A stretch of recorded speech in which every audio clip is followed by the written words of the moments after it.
事了。乱暴しようか。じゃあ。行くよ、強化水月。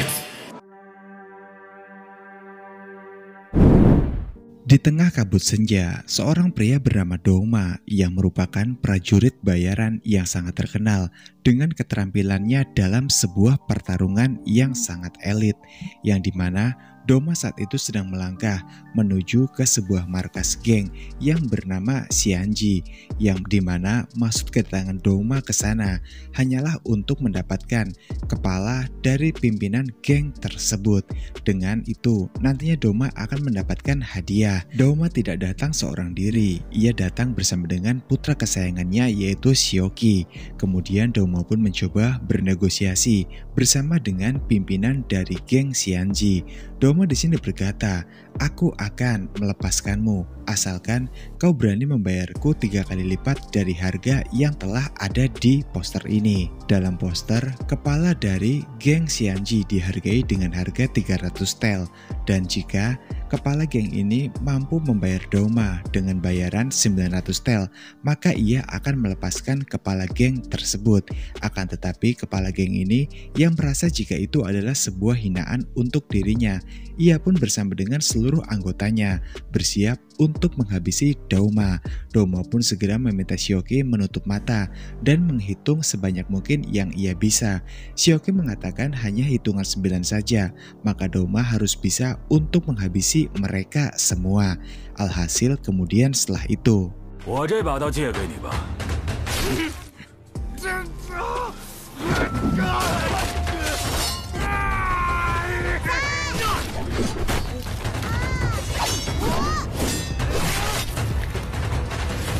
singkat cerita, dengan kemahiran Douma menggunakan pedang, seluruh anggota geng pun berhasil ia kalahkan.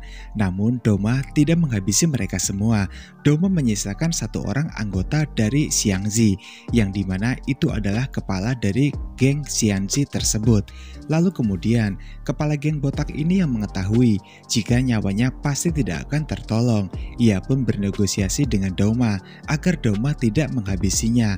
Kemudian kepala geng Xiangzi memberikan seluruh uang yang ia punya, yang jumlahnya lebih dari 900 tel. Kemudian setelah itu Douma pun pergi setelah mendapatkan uang tersebut, dan ia pun menganggap jika semua kejadian ini tidak pernah terjadi di antara Douma dan juga ketua geng Xianzi. Douma dan juga Xiaoqi melanjutkan perjalanan mereka dengan menunggangi seekor kuda. Di tengah jalan mereka pun melihat ada sebuah pembantaian yang sangat sadis, yang dimana itu adalah kelompok dari para anggota kerajaan yang bertarung atau mungkin diserang oleh kawanan dari kelompok monster. Tapi semuanya telah mati. Douma yang merasa tidak ada hal yang harus ia lakukan, ia pun melanjutkan perjalanannya. Kemudian di tengah jalan, Douma pun melihat jika ada seorang yang sedang menggendong seseorang yang sepertinya terluka parah. Orang itu pun meminta Douma untuk menolong mereka, membantunya sampai ke pusat kota untuk mengobati luka-luka dari orang yang ia gendong tersebut, yang ternyata itu adalah pangeran dari kerajaannya. Di sini Douma pun memberikan kesepakatan pada orang tua itu, jika ia bisa membayar sebanyak 300 tel, maka Douma akan berbaik hati membawa orang itu ke tempat seorang tabib untuk segera diobati. Tapi Pak tua itu pun berkata, jika mereka tidak memiliki uang sebanyak itu, ia segera menyerahkan seluruh harta benda yang tersisa yang ia miliki. Dan di sana Douma pun melihat sebuah selebaran yang terbang begitu saja, yang dimana isi dari selebaran tersebut adalah tawaran atau imbalan yang sangat banyak jika siapa saja berhasil untuk menangkap sosok ini, yang dimana tawaran yang diimbalkan sebanyak 6.000 tel. Tentunya jumlah yang tidak main-main.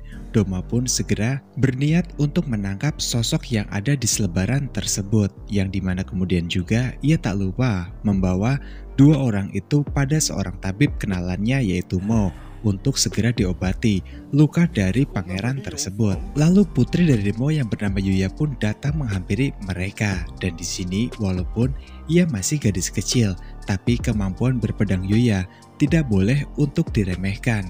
Yang setelah itu, Dauma kemudian langsung mengambil selebaran yang tadi berhasil ia dapatkan dan memberitahukan kepada Yuye dan juga Mo dengan imbalan 6.000 tel. Maka jumlah itu tidak akan habis jika untuk menopang hidup mereka selama 1 tahun ke depan. Pria tua ini lalu berkata, jika orang yang ada di dalam selebaran tersebut merupakan sosok yang telah menghabisi ayah dari sang pangeran, yang dimana karena hal tersebut pangeran bermaksud untuk menuntut balas atas kematian ayahnya kepadanya. Namun dengan kondisinya sekarang, tentunya mustahil untuk anak ini dapat balas dendam pada sosok yang telah menghabisi ayahnya dengan sangat kejam. Kemudian Dauma berkata, jika aku mengantarkan kepala ular kepala ganda ke Biro Perlindungan Wei, maka apakah kalian semua akan memberikan imbalan sesuai yang ada dalam selebaran ini, sejumlah 600 tel?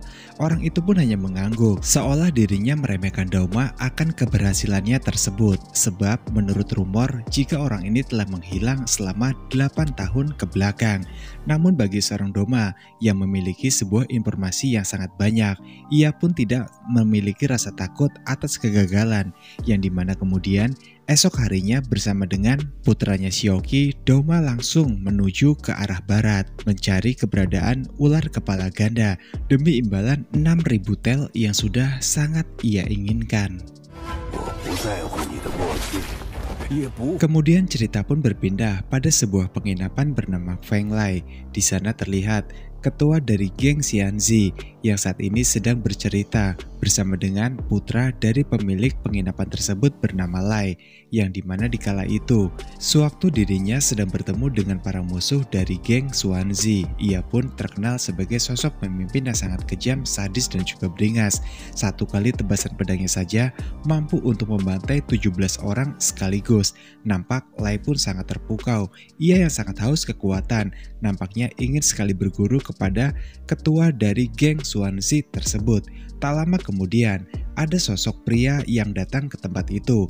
Semua orang pun berkata jika ada tamu yang datang. Kemudian pemilik penginapan lalu bertanya pada tamunya apakah ia mau makan atau menginap di sini, yang ternyata itu adalah Dauma bersama dengan Xiaoqi. Kemudian Dauma pun berkata jika ia datang kemari hanya untuk mencari seorang buronan saja, yang dimana kemudian Dauma langsung memperhatikan sekelilingnya, berharap jika buronan yang ia cari ada di tempat ini. Kemudian di sana juga melihat sosok Dauma yang datang ke sana. Kepala geng dari Xuanzi pun langsung bertekuk lutut memohon ampun agar Dauma tidak benar-benar menghabisinya. Sejak saat itu, Lai pun menjadi sangat marah dan muak padanya. Orang yang ia anggap hebat ternyata hanyalah seorang pecundang sampah yang hanya pandai membual saja. Malam harinya, istri dari pemilik penginapan pun mengeluh karena stok persediaan air mereka saat ini sudah benar-benar tinggal sedikit lagi. Namun mereka tidak bisa mendapatkan pasokan air lagi dikarenakan pajak air di tempat ini sangatlah tinggi sekali. Setelah Desa Pasir Merah sekarang dipimpin oleh seorang pejabat yang sangat korup, yaitu Chang Guireng. Kemudian di sini, Dauma pun lalu datang menemui mereka. Ia pun berkata pada pemilik penginapan jika ia minta diantarkan pada sebuah tempat, yaitu pemandian air panas.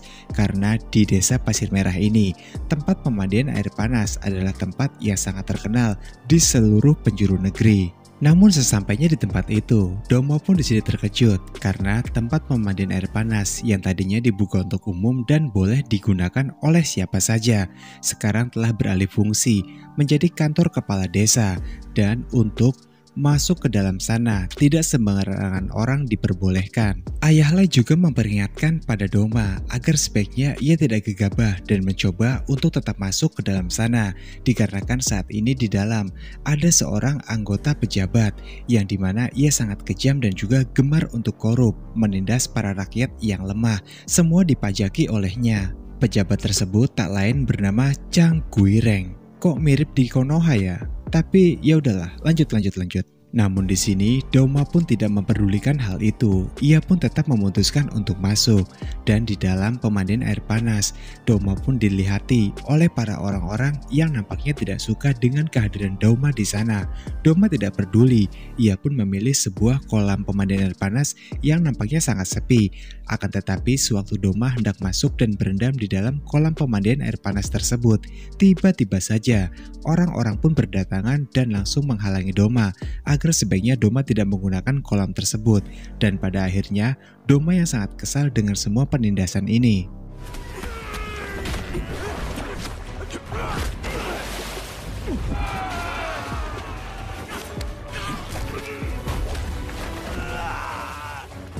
Kemudian dari dalam kolam pemandian air panas tersebut, kemudian muncul sosok bertubuh besar dan juga kekar yang ternyata ia adalah Chang Guireng, sosok pejabat korup yang sangat menakutkan sekali.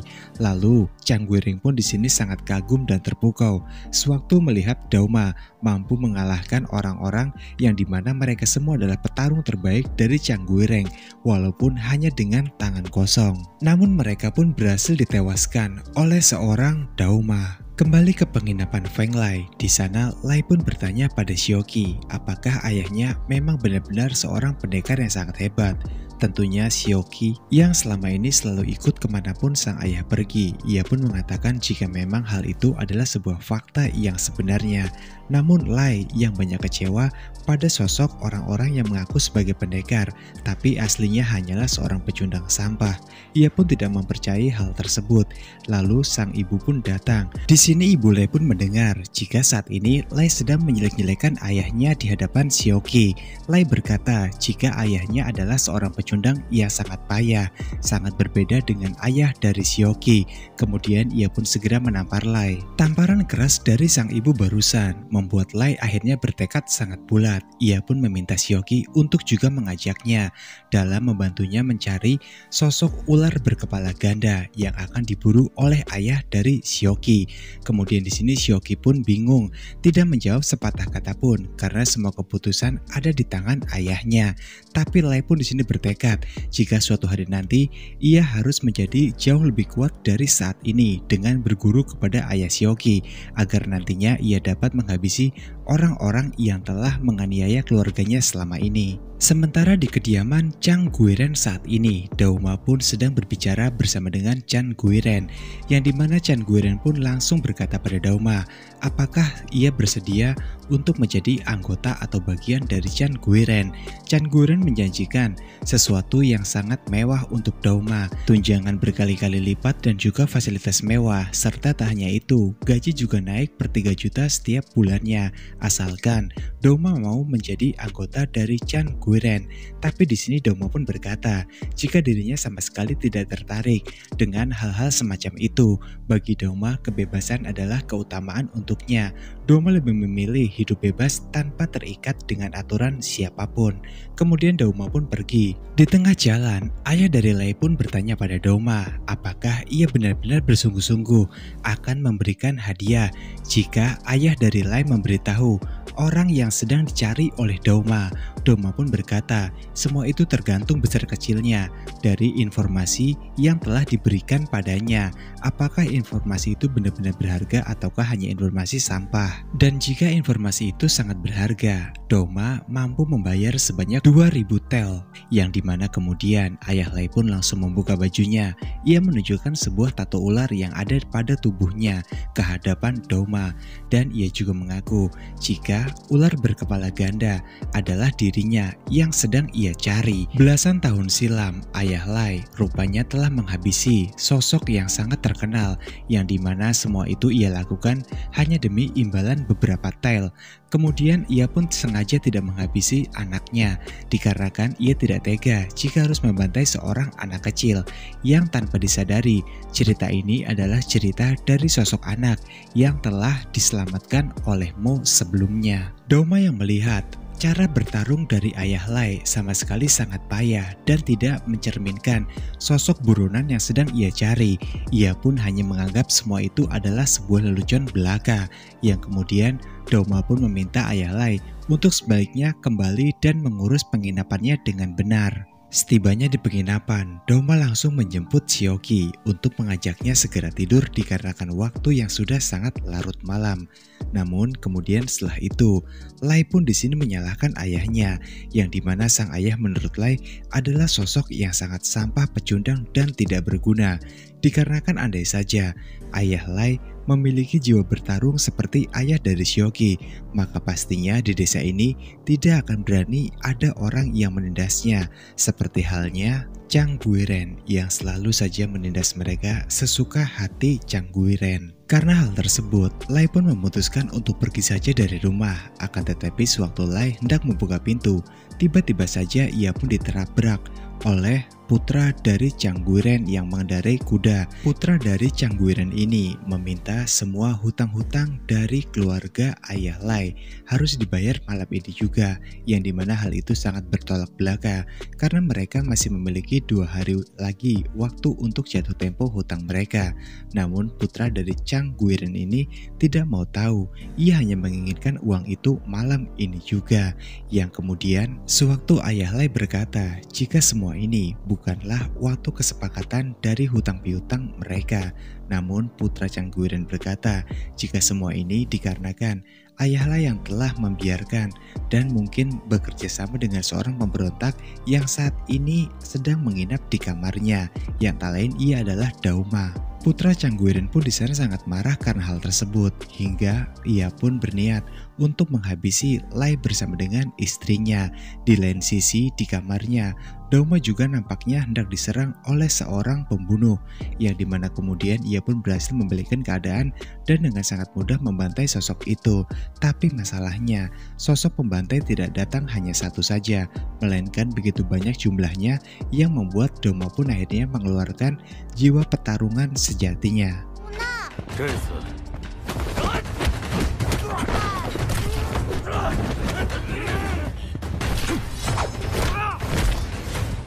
Di luar penginapan, putra dari Chang Guiren pun langsung menyuruh algojonya untuk mengeksekusi Lai bersama dengan ibunya, yang dimana di sini ayah Lai pun membungkuk dan memohon agar semua itu tidak dilakukan oleh putra dari Chang Guiren.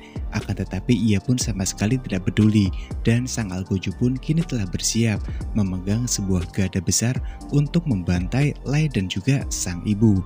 Hal itu pun membuat kesabaran dari ayah Lai habis.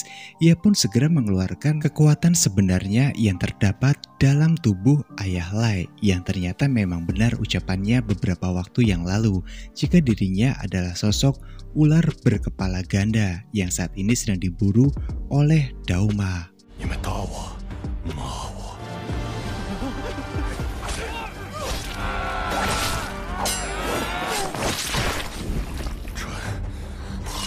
Melihat sosok ayahnya yang saat ini menjadi sosok mesin pembunuh yang sangat membrutal, di sini Lai pun terkejut. Ia sama sekali tidak menyangka ayahnya yang hanya ia anggap sebagai sosok pecundang sampah belaka selama ini, tapi melainkan hari ini bisa menjadi sosok yang sangat mengerikan tepat di hadapan mata Lai. Barulah di sini Lai paham siapakah sosok ayahnya dan kenapa juga sang ibu selalu memarahi Lai setiap kali Lai menghina ayahnya di depan ibunya. Kemudian setelah itu Dauma pun datang, tapi sayangnya ayah dari Lai pun saat ini sudah diikat oleh beberapa tali yang tepat mengikat kedua tangannya dan juga kedua kakinya. Rupanya semua itu adalah ulah dari seorang Chang Guiren. Kemudian Dauma pun berkata pada Chang Guiren jika semua ini adalah yang mengawali putranya sendiri. Mendengar penjelasan dari Dauma tersebut, Chang Guiren pun segera menghukum putranya dengan cara menggantungnya hidup-hidup. Kemudian ia pun bertanya, apa kau cukup puas kepada Dauma? Dauma pun berkata, jika ia masih belum puas selama sosok buronan yang ia cari belum dihabisi. Tak menunggu waktu, Chang Guiren kemudian langsung menyuruh algojonya untuk menggantung juga sosok dari ular berkepala ganda. Chang Guiren kemudian bertanya pada Dauma, apakah sekarang kau sudah puas dan mau untuk bergabung menjadi anggotaku?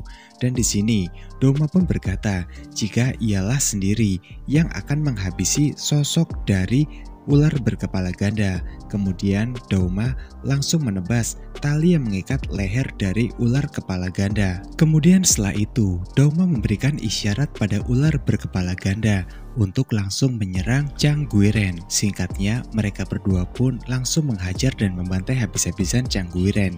Hingga pada akhirnya Chang Guiren pun tewas terbunuh. Namun sayangnya ular berkepala ganda pun terkena pedang dari Chang Guiren hingga ia pun sekarat atau bahkan akhirnya mati nantinya. Melihat semua kejadian tersebut, Dauma pun tidak tega jika harus memenggal kepala dari ular berkepala ganda. Ia pun seketika itu melupakan hadiah 6.000 tel yang menjadi tujuan utamanya datang kemari. Namun, sebagai gantinya, Dauma memberikan 2.000 tel kepada Lai dan juga sang ibu sebagai biaya untuk ia melanjutkan hidupnya.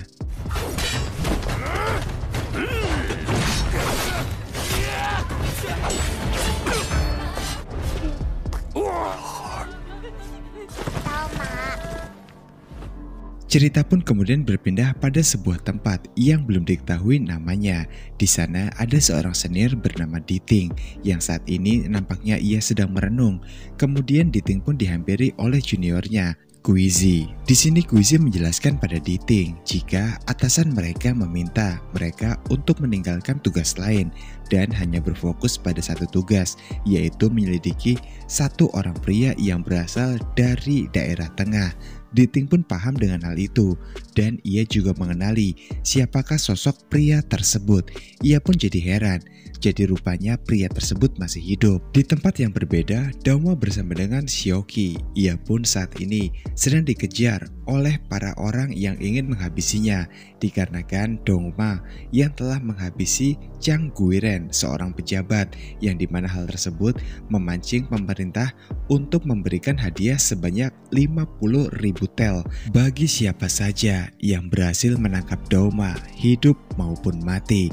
Itulah alasan mengapa saat ini banyak orang yang menginginkan nyawa dari Dauma. Tergiur dengan jumlah 50.000 tel hadiah yang telah dijanjikan pemerintah, orang-orang ini pun menghalalkan segala cara agar Dauma dapat tertangkap, tak peduli hidup maupun mati. Tapi Dauma tidak menyerah begitu saja. Dengan kemampuan teknik berpedangnya, ia pun mencoba menghadapi para musuh-musuh ini yang ingin segera untuk menghabisinya, bahkan mungkin juga bersama dengan Xiaoqi.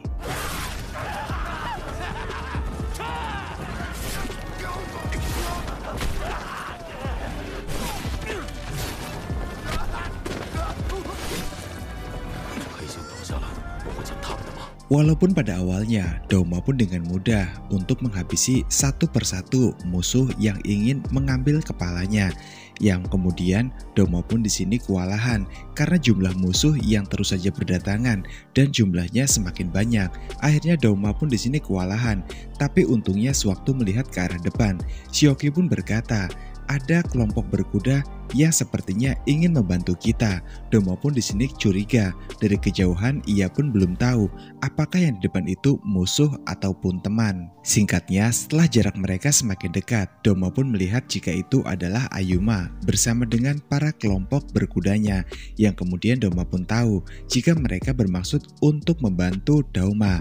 Hingga pada akhirnya mereka pun melesatkan beberapa anak panah yang tepat mengenai para musuh-musuh Dauma setelah Dauma menyuruh kudanya untuk melompat setinggi mungkin. Kemudian Ayuna pun mengajak Dauma untuk menemui ayahnya Mo di rumahnya, dan di sini di kerajaan Ayuna, Dauma pun disambut dengan sangat hangat. Tentunya dikarenakan Dauma sudah sangat mengenal siapakah sosok Mo, ia pun tidak menaruh sedikit pun rasa curiga kepada Ayuna. Singkatnya, setelah Dauma bertemu dengan Mo, Dauma pun melihat jika saat ini Mo sedang berbicara bersama dengan sosok pria bertopeng. Pria ini bernama Tuan Serba Tahu, juga sesuai dengan namanya yang ia sandang. Ia pun banyak mengetahui beberapa latar belakang dari Dauma dan juga Xiaoqi. Jika Dauma dulunya adalah seorang bocah biasa yang tiba-tiba saja bertekad untuk menjadi seorang pendekar pedang legendaris, dan Xiaoqi sendiri, ia adalah bocah laki-laki yang lahir di sebuah desa bernama Chang'an. Semua informasi yang akurat itu membuat Dauma pun kesal Tuan Serba Tahu pun diangkat oleh Doma ke dinding. Doma mendesak untuk memberitahu siapakah sebenarnya Tuan Serba Tahu ini. Di sini Tuan Serba Tahu pun berkata pada Doma jika semua identitas yang ia miliki itu tidak penting, tapi satu hal yang pasti, kehadiran Tuan Serba Tahu di tempat ini semata-mata hanyalah untuk membantu Doma saja.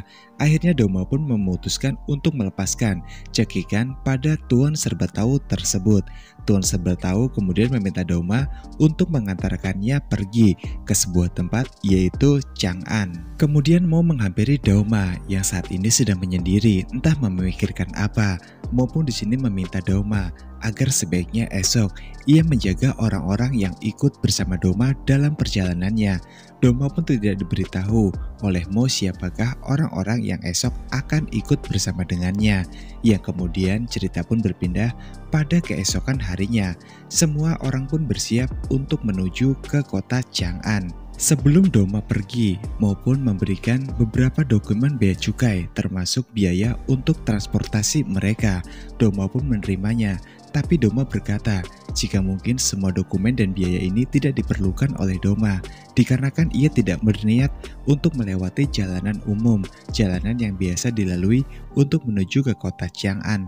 Kemudian muncul dua sosok berkuda lagi yang ternyata itu adalah Ayuna bersama dengan pengawalnya, dan di sini akhirnya Doma tahu siapakah sosok yang akan menemaninya lagi dalam perjalanannya menuju ke kota Chang'an.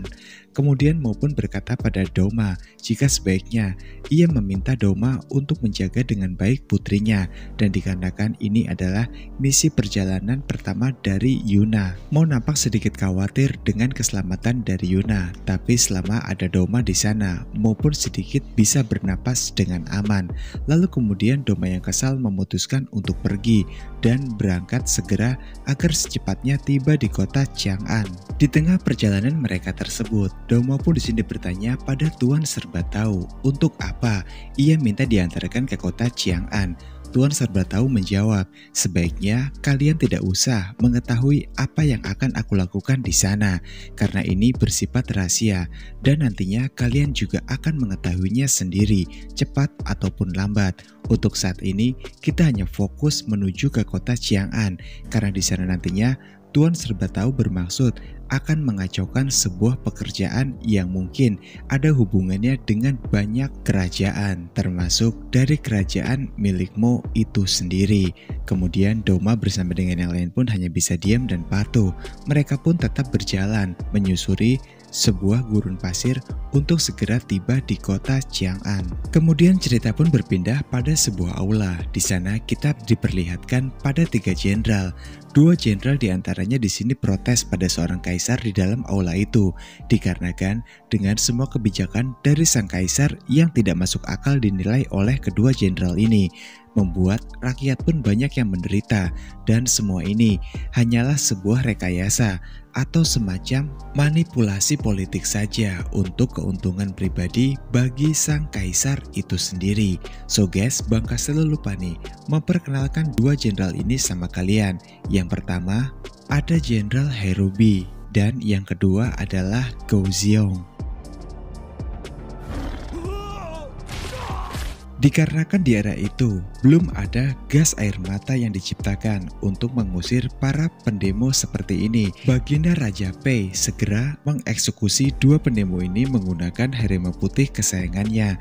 Kemudian ia pun menghampiri salah seorang lagi, seorang menteri kerajaan bernama Kaisar Guang, yang dimana ternyata Kaisar Guang sangat pro dengan semua kebijakan yang dikeluarkan oleh sang Baginda Raja. Hal itu pun pada akhirnya berhasil menyelamatkan nyawa sang kaisar dari harimau putih milik sang Baginda Raja, yang kemudian Baginda Raja pun memerintahkan kaisar ini untuk agar sebaiknya sang kaisar segera pergi menjalankan semua misi dan tugas yang telah diberikan oleh sang Baginda Raja. Kaisar Guang yang paham segera pergi. Baginda Raja pun berkata, jika esok hari Kaisar Guang kembali menghadap Baginda Raja, maka ia harus membawa sebuah oleh-oleh untuk Baginda Raja, yaitu sebuah kepala dari Tuan Serba Tahu.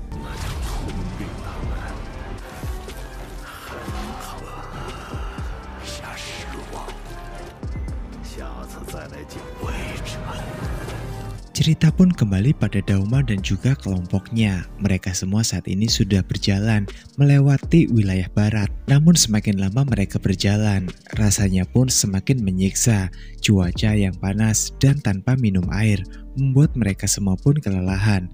Tapi di sini Dauma pun tetap berjuang dengan pendirian teguhnya.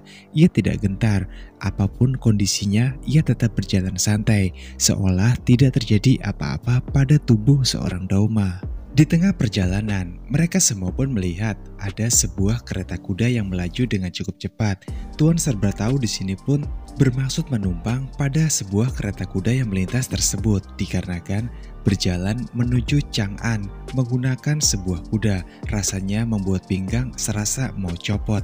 Kemudian Tuan serba tahu pun segera berteriak memanggil kereta kuda tersebut.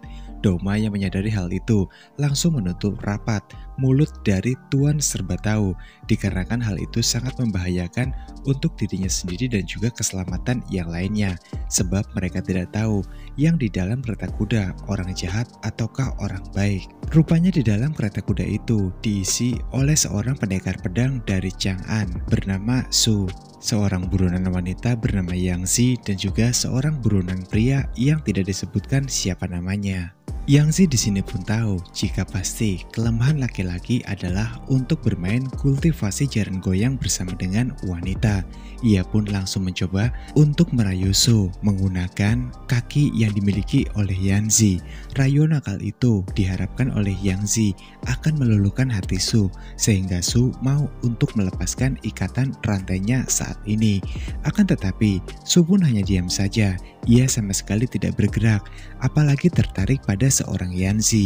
Baginya, sosok pendekar pedang tidak boleh lemah, apalagi hanya oleh godaan dari seorang wanita seperti Yang Zi. Namun, seketika itu tiba-tiba saja, Su pun langsung membuka matanya. Di sini Yang Zi pun senang karena menganggap jika apa yang dilakukannya telah berhasil. Akan tetapi ternyata Su pun menyadari jika saat ini mereka telah dikepung oleh para kelompok yang hanya ingin kematian mereka.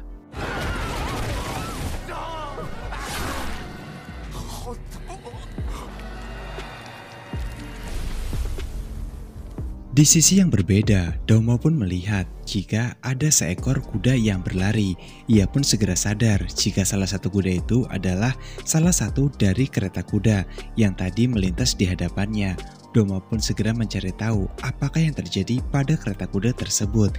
Singkatnya, setelah kelompok Dauma melihat jika saat ini Su sedang berjuang seorang diri untuk menghadapi para kelompok yang mencoba untuk membantainya tersebut, Dauma pun segera berlari menuju ke arah Su dengan harapan Su dapat diajak untuk bernegosiasi, yang dimana saat ini kelompok Dauma memiliki beberapa kuda dan Su tidak memiliki kuda dan hanya memiliki kereta kudanya saja. Maka itu artinya mungkin mereka berdua akan bisa untuk saling menguntungkan. Tapi sesampainya Dauma di sana dan berkata semuanya kepada Su, Su pun menolak mentah-mentah tawaran itu. Dauma pun tidak pergi begitu saja. Ia pun berputar 10 kali, dan jika dalam 10 kali putarannya itu Su tidak menyepakatinya, maka Dauma akan segera pergi.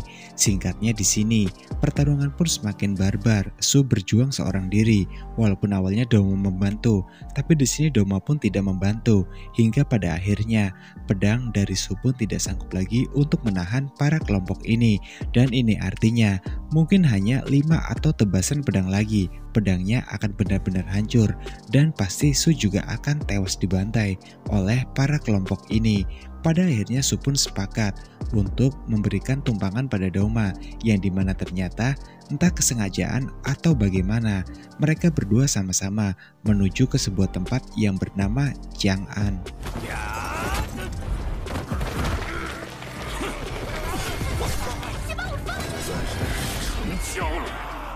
Di sini Yang Zi pun bersikap sedikit aneh kepada Dauma. Ia pun nampak sedikit tertarik kepada seorang Dauma, yang dimana Ayuna yang melihat hal tersebut. Nampaknya ia pun sedikit cemburu kepada sikap Yang Zi terhadap Dauma. Kemudian Dauma pun bertanya pada Yang Zi terkait sosok pria pendekar pedang yang saat ini sedang bersamanya. Yang Zi pun berkata jujur jika memang dirinya tidak tahu siapakah sosok itu, tapi yang jelas dirinya selalu diikuti oleh sosok tersebut sewaktu ia keluar dari tempat bekerjanya, yang kemudian pria itu pun segera membawa Yang Zi, yang Yang Zi juga tidak tahu kemanakah ia akan membawanya. Satu hal yang pasti, sewaktu masih kecil Yang Zi dirawat oleh seorang pria tua, yang dimana menurut Yang Zi, jika pria itu adalah pria yang sangat kasar karena kerap kali menyiksa Yang Zi sedari kecil, dan Su adalah orang yang memang ditugaskan mungkin untuk kembali membawanya ke hadapan pria jahat tersebut. Dan itulah alasan mengapa Yang Zi saat ini bisa diikat rantai oleh Su. Beberapa tahun sebelumnya, ada seorang bocah laki-laki yang mendatangi sebuah dermaga. Di sana banyak sekali orang. Kemudian pada salah satu orang yang menghampiri, bocah laki-laki itu pun bertanya, "Di manakah Tuan Lesi berada saat ini?" Orang itu pun bukannya memberitahu, ia malah menganggap remeh Su yang saat itu hanyalah seorang anak remaja. Kemudian Su yang tak terima langsung mengarahkan pedangnya tepat ke leher orang itu. Sontak saja teman-teman dari orang itu pun tidak tinggal diam. Mereka pun berusaha untuk membantai Yazi, tapi alih-alih dapat membantai Yazi, inilah yang terjadi kepada mereka.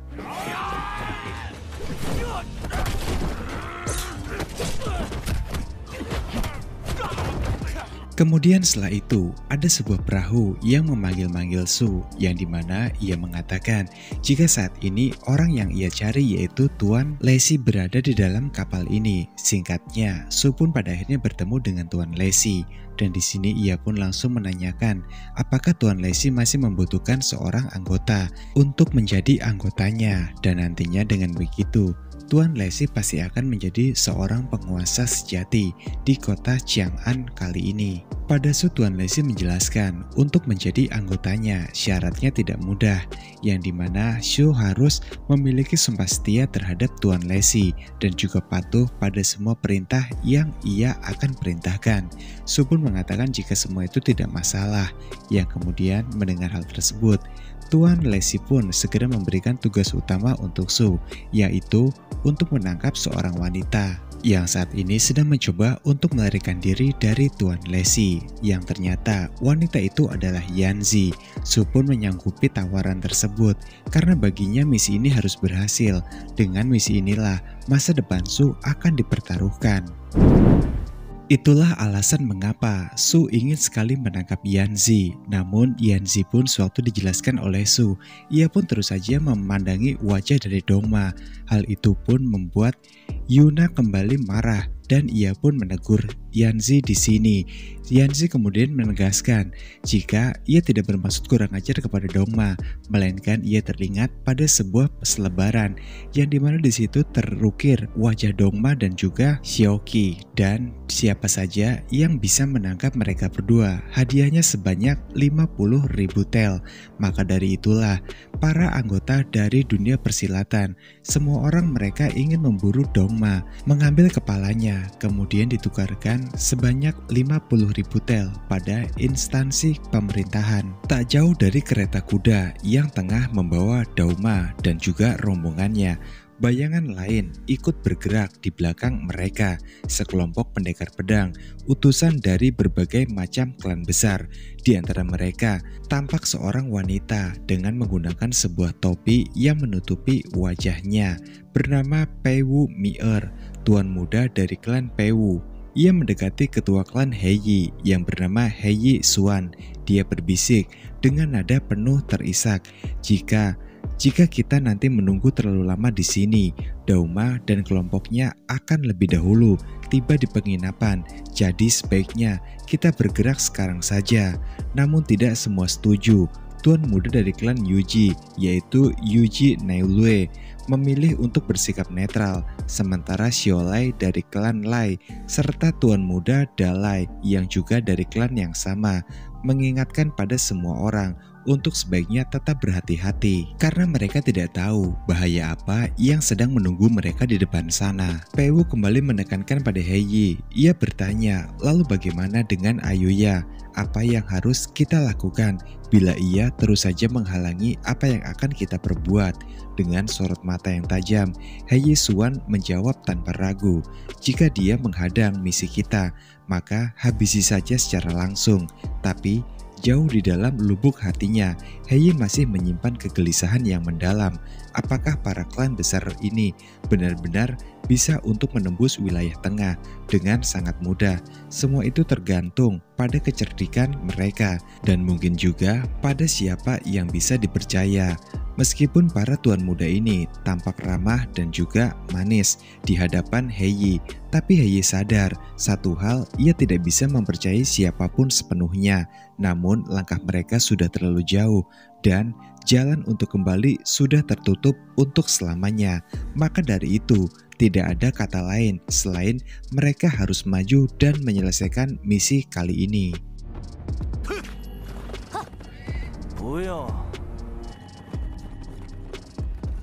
Cerita pun kemudian berpindah ke negara Sui, tepatnya di kota Zhangye. Kota itu terlihat sangat maju, modern, dan juga berkembang sangat pesat. Lalu kemudian di sana kita pun diperlihatkan pada orang yang paling berpengaruh di kota Jiangyan, yaitu Tuan Pei. Lalu ada seseorang yang menghadap Tuan Pei, yaitu Xing Yan. Yan di sini melaporkan jika semua tamu undangan telah datang dan berkumpul di ruangan yang sudah ditetapkan. Kemudian di sini Tuan Pei pun berkata jika sebaiknya mereka segera ke ruangan tersebut. Tapi di sini Yan pun yang memiliki rasa mengganjal di hatinya. Yan pun meminta izin pada Tuan Pei untuk sebaiknya membawa 10 pasukan elit mereka untuk berjaga-jaga demi keselamatan dari Tuan Pei itu sendiri. Tapi Tuan Pei menjawab jika hal itu sebenarnya tidak diperlukan. Di gurun pasir ada banyak negara yang kondisinya sangat rumit semuanya. Kalau membuat keributan di perbatasan, pasti akan mengakibatkan perselisihan nantinya. Gotruk, Tuyuhun, ada banyak mata-mata yang saat ini sedang mengawasi pergerakan dari mereka.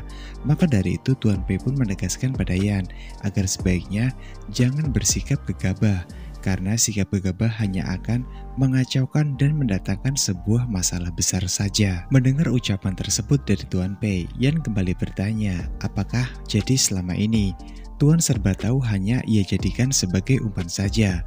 Tuan Pei kembali menegaskan, jika ingin hidup lebih lama di dunia ini, kekuatan memang berguna, tetapi juga harus mengandalkan ini dan ini. Banyak sekali yang harus diandalkan. Lalu kemudian Tuan Pei pun mengajak Yan untuk menemui para tamu undangan mereka. Di hadapan semua tamu yang ia undang, Tuan Pei pun langsung meminta maaf dikarenakan ada sedikit masalah yang harus ia selesaikan. Makanya ia terlambat datang ke tempat ini.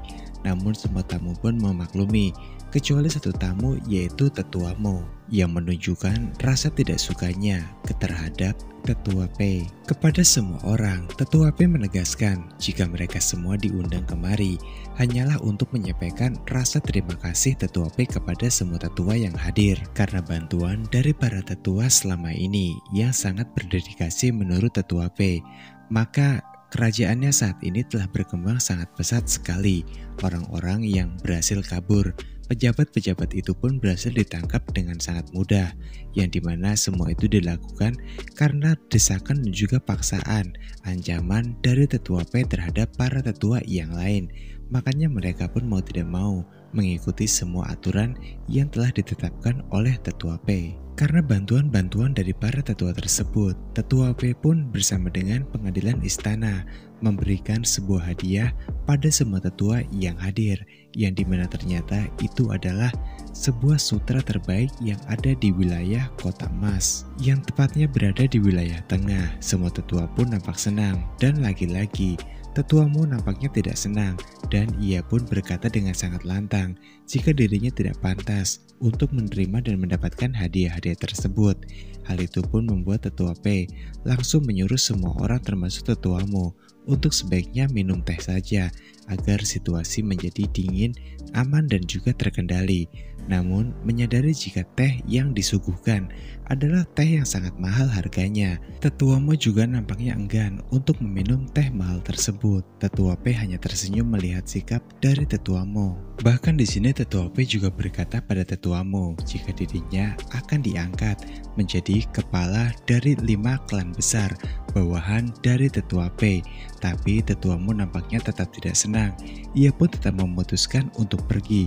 Tak lupa ia mengundang Tetua P untuk meminum secangkir teh di rumahnya. Dan setibanya Tetua Mo di tempatnya, ia pun disambut dengan orang-orang yang sepertinya sudah tahu dengan apa yang akan terjadi.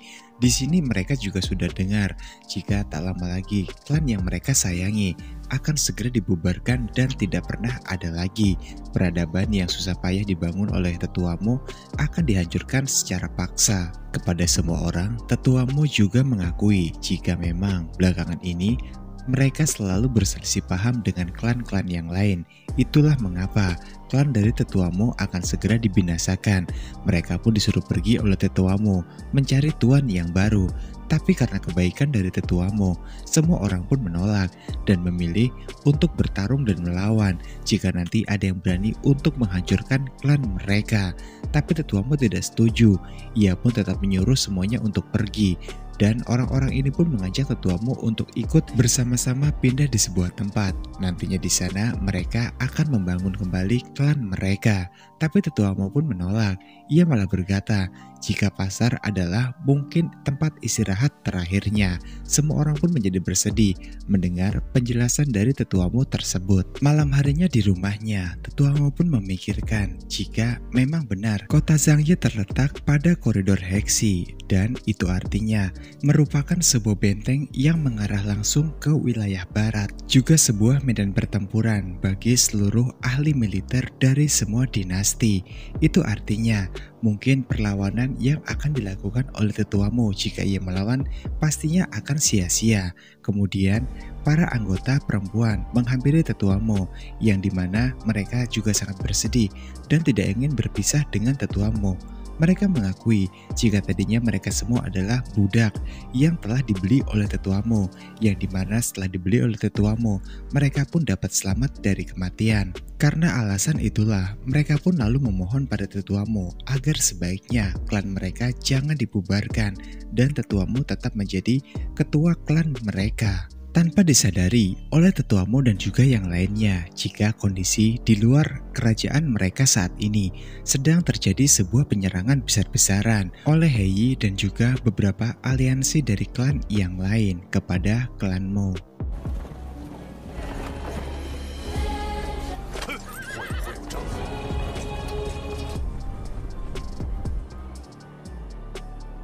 Singkatnya setelah itu, Heyi pun saat ini sudah masuk ke dalam istana dari Tetua Mo dan orang-orang di sana pun melindungi Tetua Mo dengan semampu yang mereka bisa.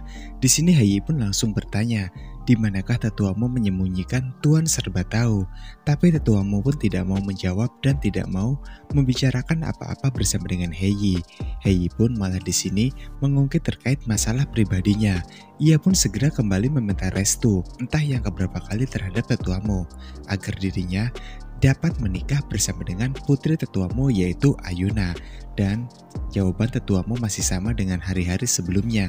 Ia masih tidak sudi jika harus memiliki seorang menantu seperti Heyi yang sangat jahat, beringas, buas, kejam dan tidak memiliki hati nurani. 3 hari kemudian, Heyi pun bersama dengan seluruh anggota dari klan Heyi. Mereka sudah berada di sebuah tempat yang ada di gurun pasir. Dan di waktu bersamaan, tiba-tiba saja ada sosok yang datang, yang ternyata itu adalah Dauma bersama dengan yang lainnya. Kemudian mereka yang sudah sangat kelelahan dan kebetulan melihat ada sebuah penginapan yang sangat kumuh, memutuskan untuk segera beristirahat di sana sebelum mereka kembali melanjutkan perjalanan mereka. Namun setelah diamati, penginapan itu terlihat sangat kumuh dan juga kotor. Kemungkinan sudah tidak ada penghuni di dalamnya. Tapi kemudian di sini Xiaoqi pun langsung berteriak ke arah dalam bangunan penginapan itu. Melihat pintu penginapan itu yang sedikit terbuka, Dauma segera menyuruh Xiaoqi untuk mundur dan berlindung di belakangnya.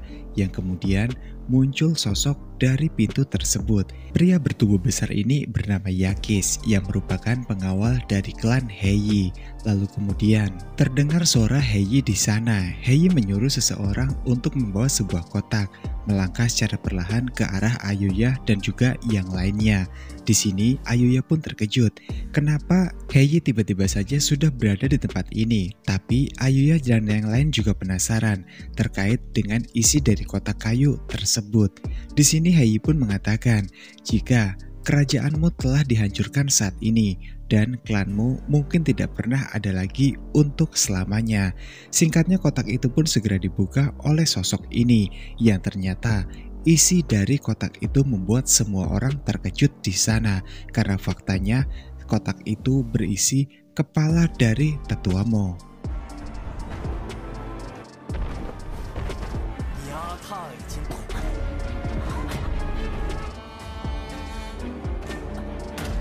Kemudian Ayuya pun teringat pada momen-momen haru bersama dengan sang ayah. Dikala itu entah bagaimana cerita sebelumnya, namun yang pasti Ayuya dan juga yang lain serta sang ayah saat ini sedang berjalan menuju ke rumahnya. Ayah Ayuya berjalan tanpa alas kaki melewati padang pasir yang sangat panas di bawah sinar terik matahari. Di sini Ayuya pun tidak tega, meminta ayahnya untuk sebaiknya menaiki kuda saja agar kakinya tidak terluka semakin parah karena darah selalu keluar mengucur sangat deras dari telapak kaki sang ayah. Dan di sini ayahnya pun menolak karena itu artinya sama saja membiarkan Ayuya untuk menikah bersama dengan Heiyi.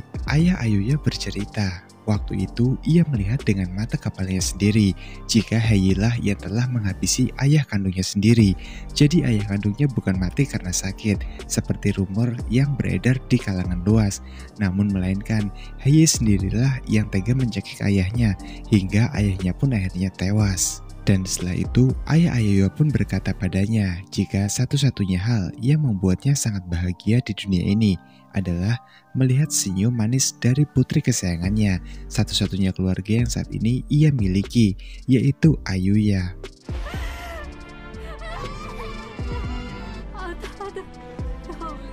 Tentunya melihat sahabat baiknya yaitu tetua Mo dihabisi oleh sosok yang ada di hadapannya, Domo pun di sini sangat murka dan tak tinggal diam.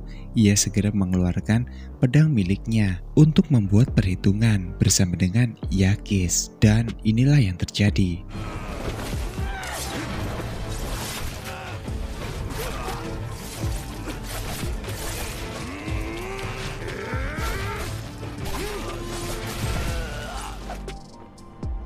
Usai membantai Yakis secara brutal, Douma pun kemudian berjalan menuju ke arah Heiyi dan juga yang lainnya. Ia pun di sana berkata, jika kalian semuanya pasti juga akan aku habisi. Dan di sini melihat bagaimana cara Douma untuk menghabisi Yakis, semua orang pun sedikit merasa takut karena aksi dari Douma yang barusan. Douma pun tidak peduli dengan hal itu. Ia malah mengeluarkan tas yang selalu ia bawa yang ternyata berisi dengan perlengkapan alat-alat pedang yang untuk menghabisi siapa saja musuhnya. Kemudian di sini Heiyi pun kembali mencoba membangkitkan Yakis, dan benar saja Yakis pun bangkit dalam keadaan yang sangat besar. Akan tetapi berkat bantuan dari Tuan Serba Tahu, pada akhirnya Yakis pun kembali dapat dihabisi oleh Douma, dan kali ini Yakis benar-benar mati.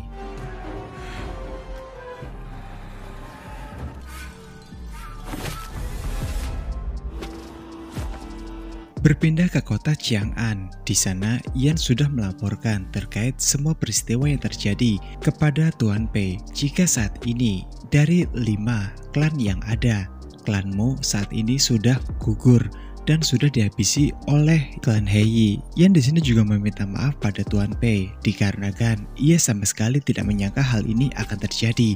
Dirinya benar-benar tidak berniat untuk menggugurkan klanmu, tapi Yan hanya memberikan perintah pada semua ketua klan untuk mendapatkan kepala dari Tuan Serba Tahu. Namun di sini Tuan Pei pun tidak memarahi Yan karena hal ini terjadi akibat kesalahan dari Yan.